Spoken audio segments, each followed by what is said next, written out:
느껴질 때 제목이 참 보잘것없습니다. 오늘 우리가 위대하게 알고 있는 노아를 좀 끄집어 내려고 합니다. 무례할지 몰라도 그것이 사실이고 올바르게 성경을 해석하는 것이기 때문에 노아의 하찮은 인생 속에 하나님께서 얼마나 놀라운 은총을 베푸셨나 하는 것을 함께 나누려고 합니다. 지금 예배하는 여러분들 가운데 거의 대다수도 이런 일들을 체험하셨겠지만 누구라도 인생의 어느 한 지점에서 영혼의 침체기를 만나기도 하고 인생 자체의 침체기를 만나기도 합니다. 성경에 있는 인물들도 결코 예외는 아닌 것을 우리에게 보여주고 있습니다. 예컨대 엘리야 말입니다. 갈멜 산상에서 바알 아세라 선지자 850명과 함께 기도 대결을 벌여서 물에 젖은 재물을 하늘에서 불이 내려서 태우게 했던, 감히 아무도 그 앞에서 대적할 수 없을 것 같은 이 위대했던 사람 말입니다. 그렇지만 한 장만 뒤로 가서 열왕기상 18장 지나 19장만 가면 왕후 이세벨의 말에 겁이 덜컥 나 광야로 도망을 가다가 떨기나무 자그마한 그늘 밑에 자신의 피곤한 몸을 눕히고 이렇게 말합니다. 죽고 싶습니다. 지금이 그 시간이기에 좋습니다. 지금이 그 죽음의 사건이 일어나기에 가장 좋은 시간이라고 생각됩니다. 인생이 꺾어지고 처박힌 순간이 아닐 수가 없습니다. 혹 여러분들 가운데도 있을지 모르겠습니다. 아브라함 말입니다. 창세기 12장과 20장에서 두 번이나 애굽 왕 바로에게 그랄 왕 아비멜렉에게 자기의 아내를 빼앗겨 침실에 밀어 넣어야 했던 남편으로서의 아브라함 말입니다. 비록 그가 말씀을 쫓아갔고 위대한 믿음의 여정을 이룬 사람이긴 하지만 그날 밤 그 사람의 마음은 어땠을까요? 내 인생은 왜 여기까지 왔을까? 내가 바꿀 수도 없고 내가 변화시킬 수도 없고 어떤 것도 영향력을 미칠 수 없고 내 아내는 남의 남자의 침실에 붙잡혀 들어가 있고, 그가 비록 말씀을 쫓아 믿음의 아비가 된 사람이지만 이 순간만큼은 인생이 저 밑에 아골골짝 바닥에 처박혀 있음이 틀림없습니다. 그리고 다윗 말입니다. 이 위대했던 정복왕, 작은 전투 하나에도 하나님 올라갈까요? 물었던 사람, 이 위대했던 사람이 여인 때문에 무너진 장면을 보십시오. 가늠만 했습니까? 남편은 죽이는 살인까지 했을 때 전혀 다윗답지 않는 모습으로 그 인생 처박혔을 때, 신약 성경에 와선 베드로요, 모두가 다 주를 버릴지라도 나는 주를 버리지 않겠습니다. 모두가 다 주님을 배반할지라도 나는 목숨을 걸고 주님 지키겠습니다 했던 그 베드로, 오죽했으면 주님께서 그 신앙의 고백이 아름다워 너를 페트라, 바위 반석이라 하리라 이름을 붙여준 그 사람, 닭 울기 전에 3번 부인하며 마지막 부인은 저주하며 예수를 모른다 했던 그 사람, 닭이 올 때 자기 인생이 무너졌음을 그는 알고 통곡했다고 성경이 말씀하고 있습니다. 이와 같이 성경에 있는 많은 인물들도 인생이 침체기를 만나고 영혼의 침체기를 만날 그때, 그렇지만 그걸로 끝이 아니죠. 그들에게 공통점이 있는데 그들에게 있었던 공통점은 은혜와 언약입니다. 비슷한 단어인 것 같아서 혼돈할까 봐 따라해 보겠습니다. 은혜와 언약, 은혜와 언약. 마지막입니다. 은혜와 언약. 은혜, 무엇이 은혜입니까? 너를 그 처박혀 있는 곳 가운데 영영이 버려두지 아니하시겠다고 하는 하나님의 계획을 드러내심, 은혜입니다. 어떻게 은혜를 알고 계셨습니까? 다시 한번 말할까요?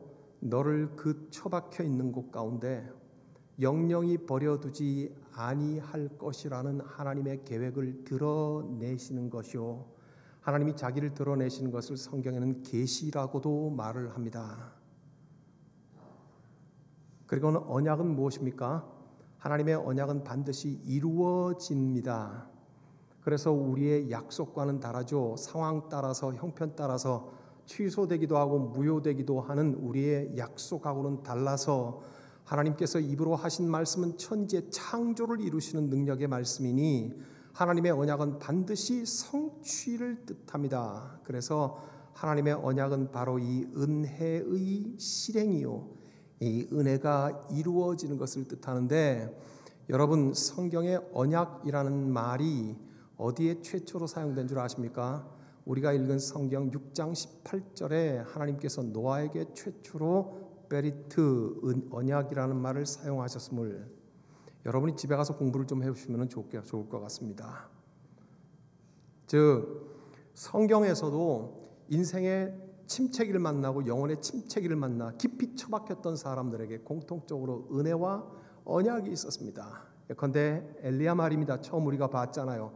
여기가 죽게 줬사오니 하나님께서 까마귀를 보내십니다. 떡을 먹이시고 물을 먹이시며 먹으라 걸으라, 네가 가는 길을 이기지 못할까 내가 염려한다 하고 하나님의 산 호렙에 이르게 하셨고, 부들부들 떨면서 불평하는 엘리야에게 하나님 다 죽고 나 혼자 살아남았습니다 하는 엘리야에게 아니다, 너를 생각할 뿐만이 아니라 나를 향해 무릎 꿇지 아니하는 수천 명의 사람을 내가 두었다 말씀하시고, 그리고 이 엘리야에게 다시 무엇을 명령하십니까? 한 시대를 정결하게 하는 사람 예후에게 기름 부어서 왕으로 세우게 하셔서 더럽고 추한 왕들, 하나님의 대적들을 처분하게 만드시고 한 시대 정결함을 세우심으로써 하나님의 은혜의 성취를 하는 것을 우리가 보지 않습니까? 은혜 무엇이라고 하였습니까? 너를 그 죽고 싶은 가운데 영영히 버려두지 아니할 것이라고 하는 하나님의 계획을 드러내심, 까마귀를 보내셨습니다. 은혜였습니다. 그리고 그를 통하여서 그 은혜를 성취해 가시는 것, 한 시대 정결함을 이루시는 것, 이것이 바로 하나님의 언약입니다. 아브라함, 그는 도저히 미칠 수 없고 손쓸 수 없는 외간 남자의 방에 들어간 그 안에 지킬 수 없었으나 하나님은 환상 가운데 꿈 중에 나타나셔서 그를 지키셨습니다. 그의 아내를 지키셨습니다. 은혜입니다. 너를 무너진 남편의 자리에, 가정이 깨어질 위기의 그 자리에 영영히 버려두지 아니할 것이라고 하는 하나님의 계획을 드러내심, 은혜입니다. 그리고 하나님이 친히 간섭하시고 이 은혜를 성취하시는 언약, 은혜의 성취를 그는 맛보아 알게 됩니다. 다윗, 가늠할 뿐만이 아니라 가늠한 여인의 남편을 죽였을 때에 그는 자기 인생이 무너졌음에도 불구하고 뻔뻔한 얼굴로 살아야만 했던 사람 아니었습니까? 하나님께서 하나님의 사람 나단 선지자를 그에게 보내었습니다. 책망하셨습니다. 무엇이었습니까? 은혜입니다. 은혜. 다윗, 너 간음하고 살인한 자요, 너를 무너진 인생 그 자리에 영영히 버려두지 아니하시겠다고 하는 하나님의 계획을 드러내심, 나단 선지자를 보내셨습니다. 그리고 그를 다시 회복시켰습니다. 시편 51편에 다윗이 이렇게 간절히 기도하지 않습니까? 주여, 피 흘린 죄에서 나를 건져 주시옵소서. 우슬초로 나를 정결케 하여 주옵소서. 그 구원의 기쁨을 다시 내게 회복시키시며 주의 성신을 거두지 마옵소서.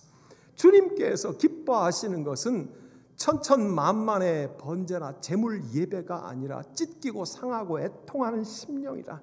내 마음을 찢은 후에야 비로소 하나님 앞에 예배로 나아가면 주께서 예배를 받으실 것이다. 시편 51편에 그토록 처절하게 회개함으로 하나님께서 다시 그를 은혜가 지배하도록 하시고, 하나님의 구원이 그를 다스리도록 하시고, 하나님의 다시 새로운 구원의 기쁨과 감격이 그를 붙드셔서 그의 일평생을 하나님의 은혜를 성취해 나가는 언약의 왕으로 세우는 것을 보지 않습니까? 베드로,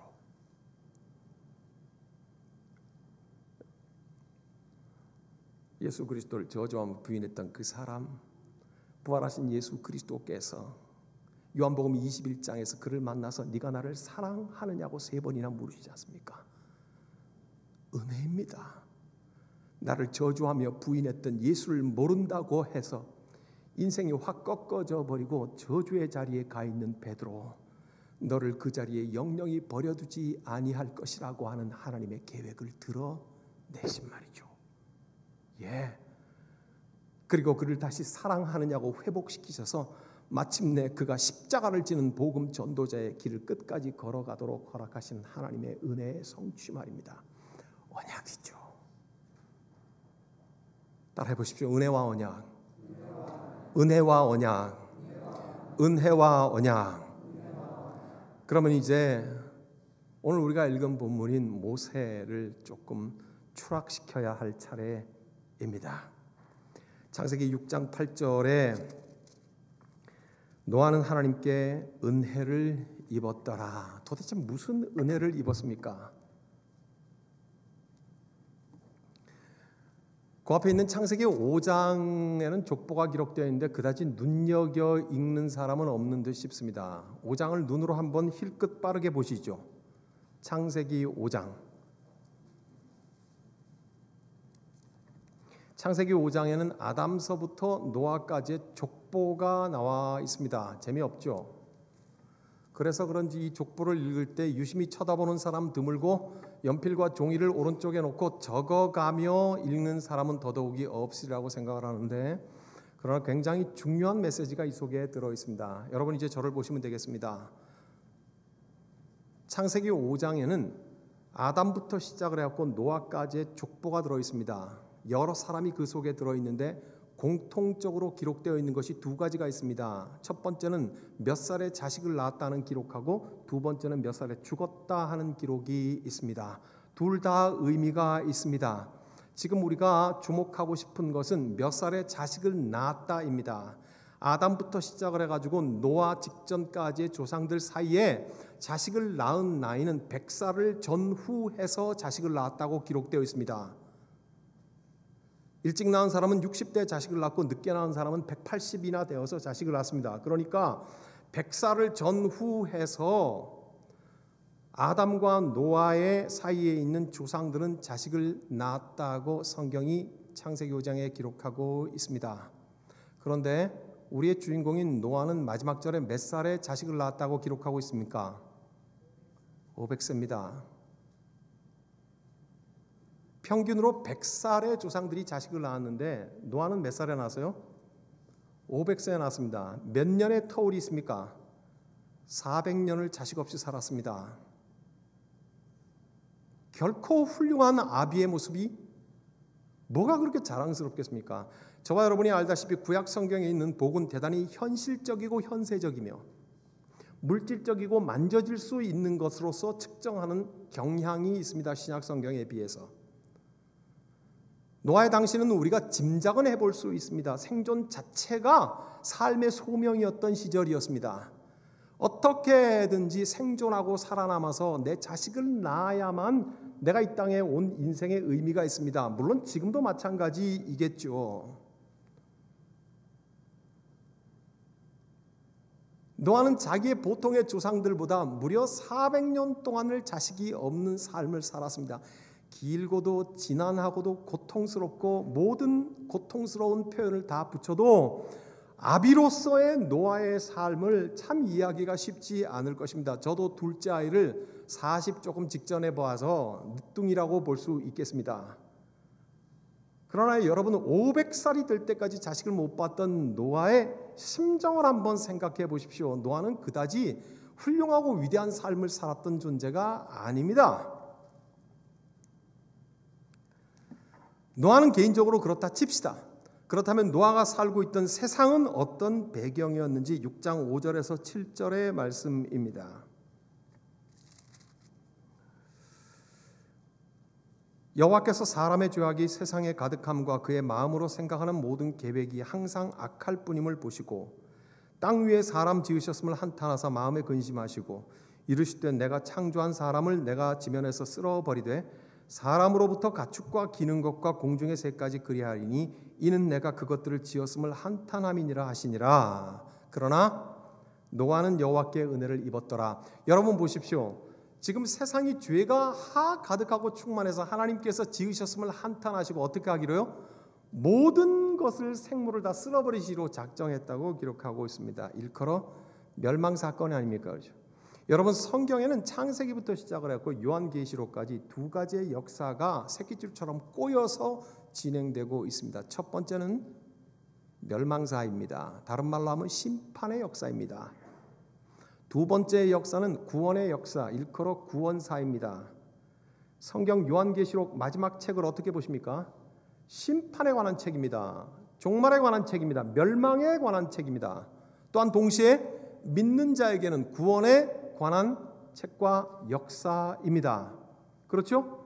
모든 성경은 멸망사와 구원사 두 가지가 새끼줄처럼 씨줄날줄로 꼬여가면서 성경 전체를 흐르고 있습니다. 그러므로 노아의 홍수의 사건은 멸망의 사건이며 동시에 구원의 사건입니다. 노아의 가족 8명이 구원받지 않습니까? 그렇죠? 이제 여러분들에게 질문해야 될 때가 왔습니다. 저와 여러분들 그리스도인들에게는 성경 전체로 봤을 때 멸망사가 더 우리에게 크게 와닿습니까? 아니면 구원사가 우리에게 크게 더 와닿습니까? 분명하게 대답할 수 있게 될 주의 이름으로 축복합니다. 노아의 가족에게 있어서는 멸망의 사건이 더 크겠습니까? 구원의 사건이 더 크겠습니까? 그렇지만 이 두 가지는 동시적인 사건 아니겠습니까? 언약이라고 하는 히브리 말 베리트는 자른다는 말이 근본적으로 동사의 성격을 가지고 있습니다. 저는 이 단어를 설명할 적에마다 항상 동일한 사건을 저에게도 말하고 여러분들에게도 말합니다. 만일 주부가 된장찌개를 끓이는데 무를 자르지 않습니까? 자르는 이유는 무엇입니까? 된장에 넣을, 즉 내가 먹을, 취할 무를 자르고 동시에 어떤 사건이 일어납니까? 버려질 무가 생기지 않습니까? 자른다고 하는 말 자체는 취한다는 말과 버린다는 말이 동시에 일어나는 사건입니다. 이것이 언약의 개념입니다. 자른다고 하는 동사적인 개념이 바로 하나님의 언약이 여기에 들려있는데 이 단어를 성경에서는 노아에게 하나님께서 최초로 사용하셨다는 것입니다. 자, 사랑하는 여러분, 이제 봅시다.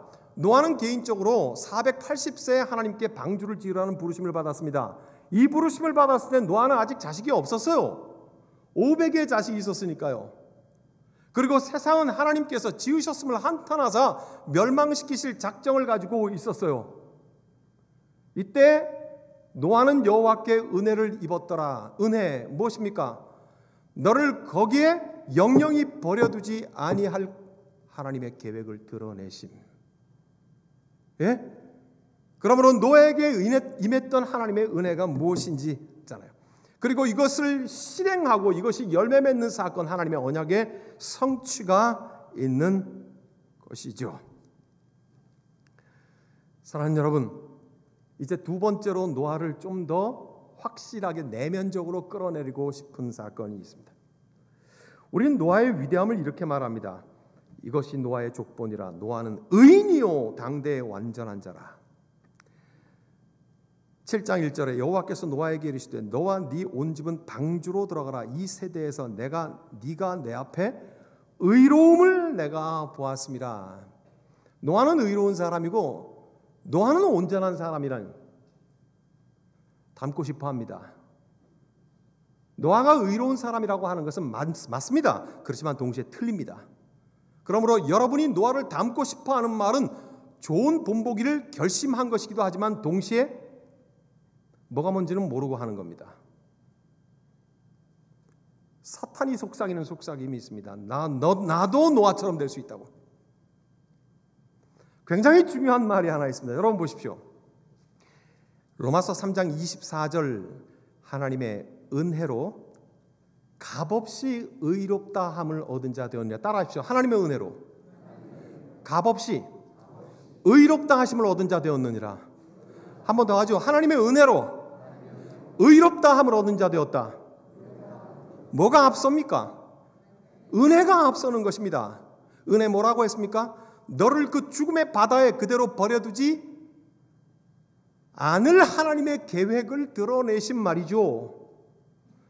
그 은혜가 노아를 지배하기 시작했습니다. 그 은혜가 노아를 다스리기 시작했습니다.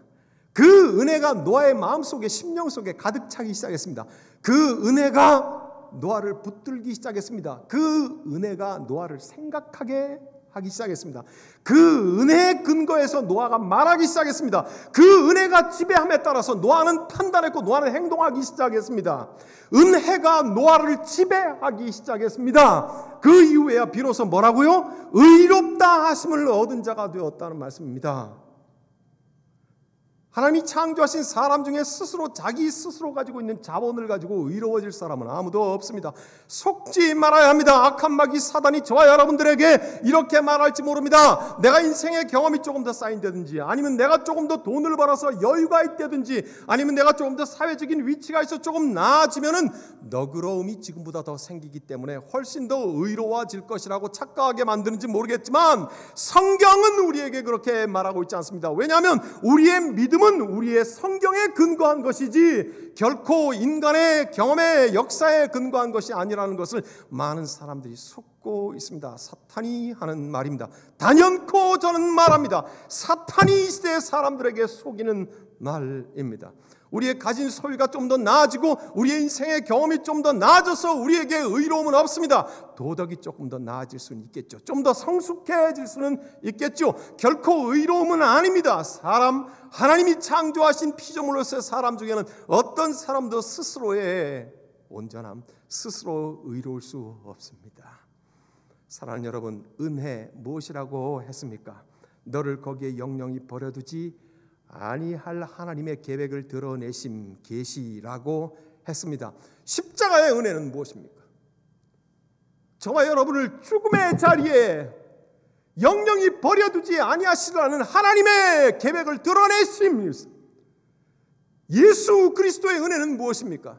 저와 여러분을 불신의 자식으로 죽음의 자녀로 영영히 지옥의 밑바닥을 헤매도록 버려두지 아니하리라고 하는 하나님의 계획을 드러내심, 그것이 바로 하나님의 독생자 예수 그리스도입니다. 예수 그리스도의 십자가의 찢기심과 피 흘리심의 은혜라고 했습니다. 우리가 은혜로 구원받았다고 말하지 노력으로 구원받았다고 말하지 않잖아요.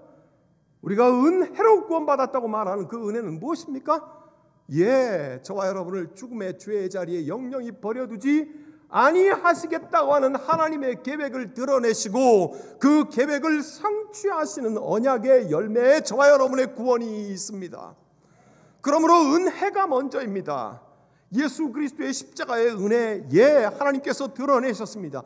그 은혜가 우리를 지배하기 시작했습니다. 십자가의 보혈의 은혜가 우리를 다스리기 시작했습니다. 예수 그리스도의 찢기신 살이 내 생각을 장악하고 다스리기 시작을 했습니다. 십자가의 보혈의 은혜 때문에 내가 말하기 시작했습니다. 십자가의 보혈의 은혜 때문에 내가 행동하기 시작했습니다. 십자가의 보혈의 은혜와 구원의 능력이 나를 붙잡을 것, 비로소 내가 하나님을 기쁘시게 하는 사람이 되기로 했습니다. 내가 지금도 사람을 기쁘게 할까, 하나님을 기쁘시게 할까? 사람을 기쁘게 하는 사람이라면 내가 결코 그리스도인이 아니라고 갈라디아 교회를 향하여서 사도 바울이 했던 말을 기억하시기 바랍니다.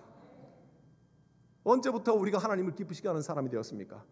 언제부터 우리가 말 조심하는 사람이 되었습니까? 언제부터 우리의 재물을 아낌없이 주님의 기쁨을 위해서 쓰는 사람들이 되기 시작을 했습니까? 은혜가 우리를 지배할 때요, 은혜가 우리를 다스릴 때요, 예수 그리스도 십자가 구원의 은혜가 우리를 붙잡을 때요, 거기에 내 스스로 아무도 협박하지 않지만 스스로 무릎을 꿇고 굴복하고 복종하여 주여 내가 죄인이며 주의 종이옵니다 하고 말할 때, 여러분 로마서 1장 1절에 사도 바울은 자기를 뭐라고 표시하고 있는 줄 아십니까? 그리스도의 종.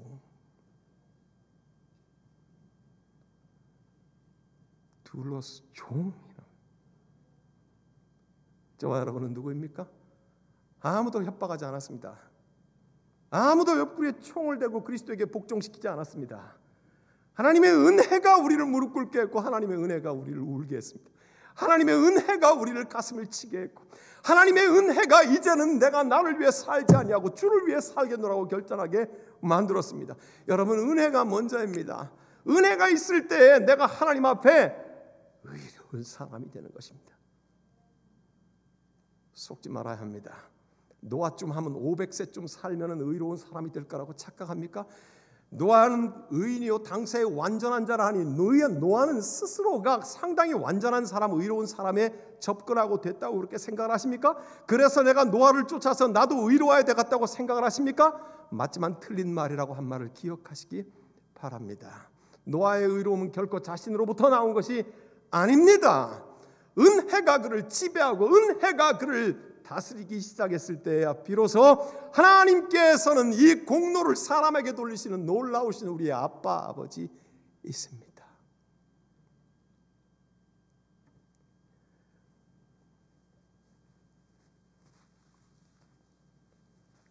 은혜가 앞서는 것입니다. 이 은혜가 지배하는 저와 여러분이 일평생이 되길 주의 이름으로 축복합니다. 최초로 노아에게 사용되는 베리트 언약 말입니다. 은혜를 실행하신다고 했습니다. 왜 하나님의 약속을 언약이라고 하죠? 조금 아까 말했습니다. 우리의 약속은 상황을 따라 변하기도 하고 바꾸기도 하고 취소되기도 하고 무효가 되기도 하지만 하나님의 약속은 결코 취소됨이 없고 결코 변개함이 없으십니다. 사무엘상 15장 29절 이스라엘의 지존자는 거짓이나 변개함이 없으시니 그는 사람이 아니심으로 결코 변개하지 않으십니다. 아멘. 노아의 홍수 사건 그에게 있었던 것은 은혜와 언약입니다. 한번 다시 해보죠. 은혜와 언약. 은혜와 언약. 은혜, 너를 그 자리에 영영이 빠져 있도록 버려두지 않으실 하나님의 계획을 드러내심. 그리고 그것을 이루시고 성취하시는 것이 언약이에요. 이것을 받아들이는 것이 믿음입니다. 이제 우리의 신약 성경 히브리서를 기억하십시오. 믿음으로 노하는 이걸 받아들이는 게 믿음입니다. 그렇지만 이렇게 은혜를 받고 믿음이 있는 사람도 결코 심판의 과정을 면제받지 못합니다. 저와 여러분에게 있는 하나님의 은혜와 하나님의 언약이 저와 여러분에게 있는 믿음이 하나님을 기쁘시게 하는 사람이 틀림없지만 그럼에도 불구하고 은혜의 사람에게도 언약의 사람에게도 결코 저와 여러분이 인생을 살아가면서 마치 노아의 홍수의 심판과 같이 혹은 불타는 것 같은 고난의 길은 아무도 면제받지 못합니다. 모두가 다 겪어야 합니다. 그 불타는 고난의 인생의 길을 언약의 백성이라도 반드시 통과해야만 되게 되어 있습니다. 아무도 면제받지 않습니다. 다만 보호받을 뿐입니다. 하나님께. 노아, 그는 분명히 은혜와 언약이 사람이었지만 그도 비가 내리는 첫날부터 비가 그치고 마르는 마지막 날까지 그 홍수의 한가운데를 뚫고 겪고 통과해야만 했습니다. 다만 하나님께 보호받았습니다. 야곱을 기억하십니까? 그에게서 12아들이 나와서 이스라엘의 12지파가 생기고 하나님은 그를 기뻐하셔서 이름을 이스라엘이라고 바꾸어준 그 야곱 말입니다. 놀라운 하나님의 언약 그리고 놀라운 하나님의 은혜가 야곱의 인생과 야곱의 12아들의 이름 가운데 있었음에도 불구하고 야곱은 자기 자식들 때문에 평생 속썩어야 했습니다. 면제받을 수 없었습니다. 형들이 11번째 동생 요셉을 팔아치웠습니다. 아버지에게 사기쳤습니다. 짐승에게 물려 죽었다고 피 묻은 찢어진 옷을 가져다 주었습니다. 야곱의 평생도록 자식은 가슴에 묻는다고 하지 않습니까? 일평생도록 야곱은 자식 때문에 가슴에 묻혀있는 자식 때문에 마침내 비로소 총리 대신이 되어서 흉년을 만난 이후에야 애굽에 내려가서야 자기 자식을 만났을 때인데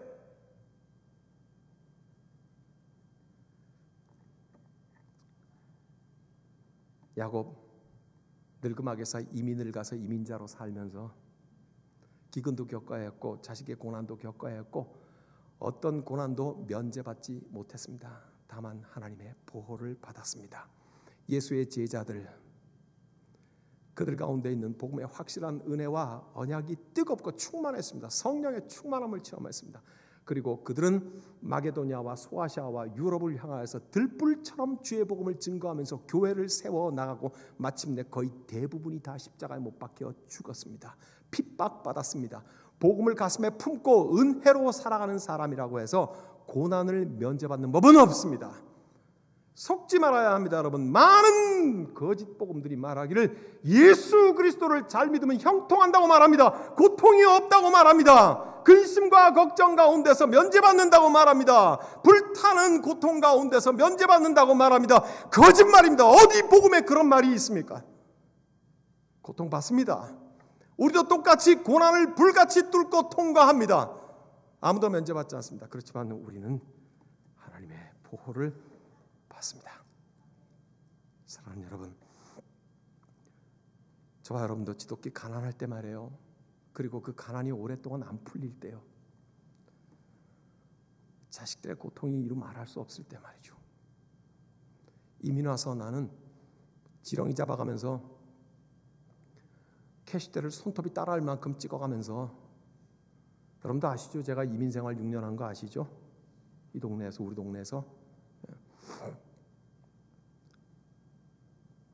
그래도 자식은 조금이라도 어려움 없도록 공부만 하도록 최선을 다해서 했는데 어디다 내 마음대로 됩니까? 그 근심이 뼈를 쑤시게 해서 잠 못 이루는 밤을 이루는 우리 인생 말이죠. 인생의 쓴맛을 우리도 다 봅니다. 아무도 면제받을 수가 없습니다. 근데 중요한 건 뭐냐면, 잠시 가난한 건 괜찮은데, 잠시 자식 때문에 고통받는 건 괜찮은데, 이게 길어질 때요, 처박혀서 헤아릴 수 없이 헤어날 수 없다고 생각이 돼요. 그 순간에 여러분은 어떤 생각하십니까? 내 팔자는 왜 이러나 생각하십니까? 내 인생은 왜 이런가 생각하십니까? 난 왜 이렇게 쪼잔하게 인생을 사나? 난 왜 이렇게 하찮은 인생을 살 것인가? 여러분, 중요한 것은 그때 하나님의 은혜와 언약은 취소되지 않습니다. 우리에게 고통과 은혜, 즉 멸망과 구원은 항상 같이 있는 사건입니다. 다시 기억하게 해드릴까요? 노아의 홍수 사건은 멸망과 구원이 동시에 일어나는 사건입니다. 그렇죠? 이게 베리티입니다. 언약입니다. 그렇다면 저와 여러분 같이 그리스도인 믿는 사람에게는 노아 홍수 사건을 바라보면서 멸망 사건이 우리에게 더 크게 다가옵니까? 아니면 구원의 사건이 우리에게 더 크게 다가옵니까?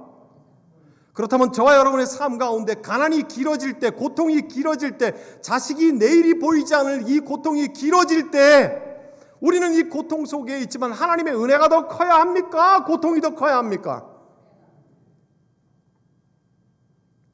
여러분의 믿음이 이것을 선택하게 하십시오. 그러므로 그리스도인이 다시 용기를 얻어 다시 인생을 새 출발하고자 하는 근거는 어금니를 깨물고 장단지에 힘을 주고, 좋다, 지금부터 내가 다시 한번 새 출발을 하겠다 하고 힘을 내어 어금니를 깨무는 건 아닙니다. 그게 새 출발이 아닙니다. 많이 해보셨지 않았습니까? 3일밖에 안 가는 거 우리 모두가 체험해봤지 않습니까? 그거는 그리스도인으로서의 새 출발은 아닙니다. 노동의 새 출발일 수는 있습니다. 직업의 새 출발일 수는 있습니다. 그러나 그리스도인으로서의 새 출발은 내 이 고통스럽고 길고 긴 아골골짝과 같은 내 인생 찌질하고 하찮게 느껴지는 삶 속에서 여전히 하나님의 은혜와 언약이 취소되지 않았다는 것을 확인하는 것부터 새 출발하는 것입니다.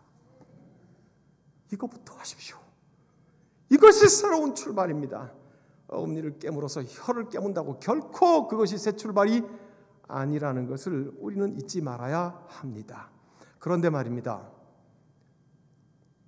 저는 대단히 궁금해하는 것이 있습니다. 저를 포함해서 여러분, 우리 모두, 제가 우리라고 말할 적에는 저를 포함한 것이고 여러분이라고 말할 적에는 아닌 거 아시죠? 우리, 저와 여러분 모두가 다 왜 자기 자신이 아닌 다른 존재가 되어서는 하나님을 더 기쁘시게 할 수 있다고 생각하고 사는지 모르겠습니다. 말이 어렵습니까? 이런 겁니다. 지금 내 자신은 고통스럽고 가난하고 하찮은 인간의 존재, 보통 사람이라고 칩시다. 예? 내가 좀 더 돈을 벌면, 내가 좀 더 배우면, 내가 좀 더 이민사회에서 자리 잡으면, 내 자식이 좀 더 성공하고 나면 그때 되면 내가 하나님을 더 기쁘시게 할 수 있다고 생각하고 살지 않습니까? 여러분, 그때가 되면 그건 내 자신이 아닙니다. 저와 여러분은 여기 있지 않습니까? 내가 좀 더 나아지면, 좀 더 강해지면, 좀 더 성공하면, 좀 더 자리 잡으면 하나님을 기쁘시게 할 수 있다고 생각을 하는, 여러분 E.T.를 보셨습니까? 영화? 뭐 그와 같은 존재입니다. 이건 내가 아닙니다. 여러분 자신이 아닙니다. 그러므로 나 자신이 하나님을 기쁘시게 한다고 생각하지 않고 나 자신이 아닌 다른 어떤 존재가 되어서 하나님을 기쁘시게 할 수 있다고 생각하는 것은 무슨 이유겠습니까? 누가 여러분의 귀에 그토록 달콤한 말을 해준단 말입니다. 노아는 480세에 그 명령을 받았습니다. 그때는 무자했습니다. 자식이 없었다고요. 500에 낳았다고요. 그렇죠? 예. 보잘것없는 그 사람 누굽니까? 나 자신. 여러분 자신이에요. 하나님의 은혜는 여기 임하는 것입니다. 하나님의 은혜는 자식이 아직 없는 노아에게 임한 것입니다. 예, 저와 여러분에게 하나님의 은혜가 임한 것입니다. 너를 그 자리에 영영히 버려두지 아니할 그 하나님의 계획을 알리신 것은 바로 저와 여러분 자신에게 하나님께서 알리셨지, 좀 더 나은 존재가 되면, 좀 더 다른 인간이 되면, 좀 더 가진 사람이 되면 그때서 하나님을 기쁘시게 할 수 있다고 생각하는 것은 새빨간 거짓말입니다.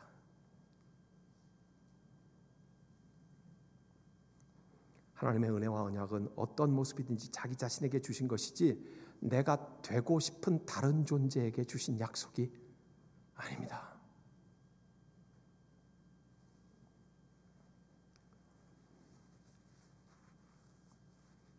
늙은 삼류 마술사가 있었습니다.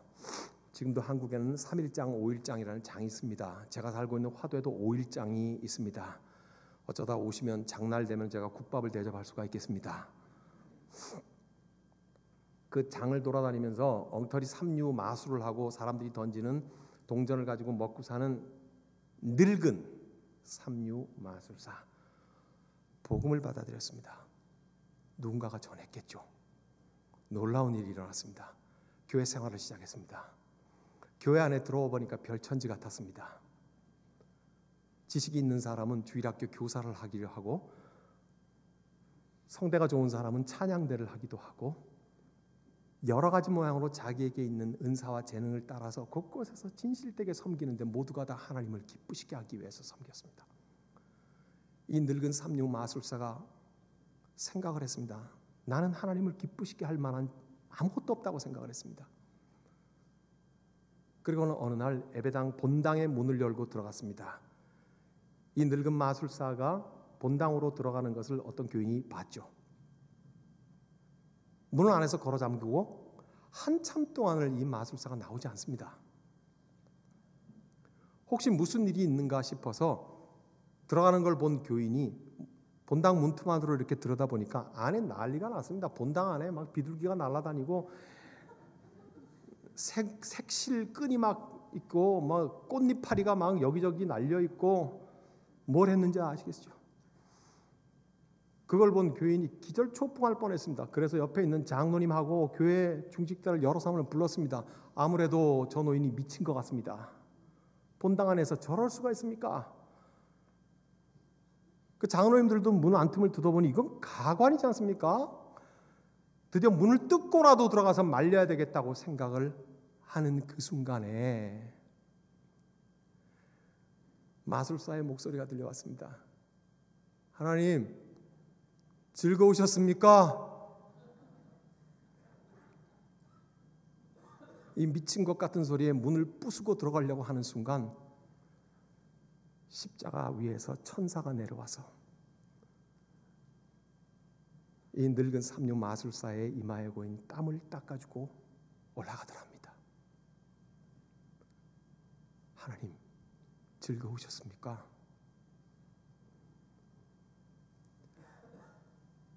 지금 하나님을 기쁘시게 하십시오.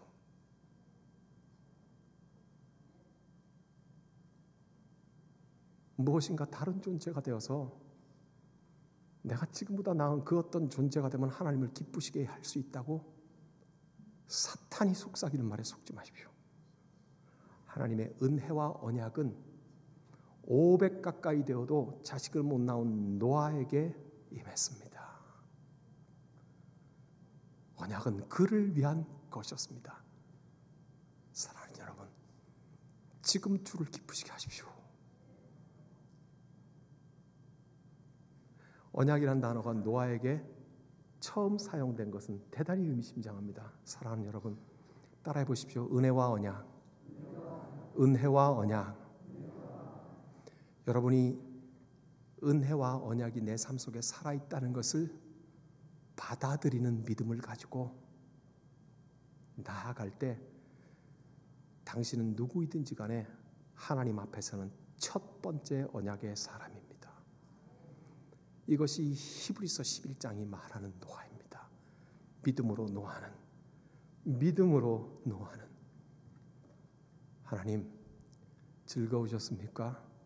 지금 하나님을 기쁘시게 하는 합차는 사람들이 되시기를 주의 이름으로 축복합니다. 기도하겠습니다.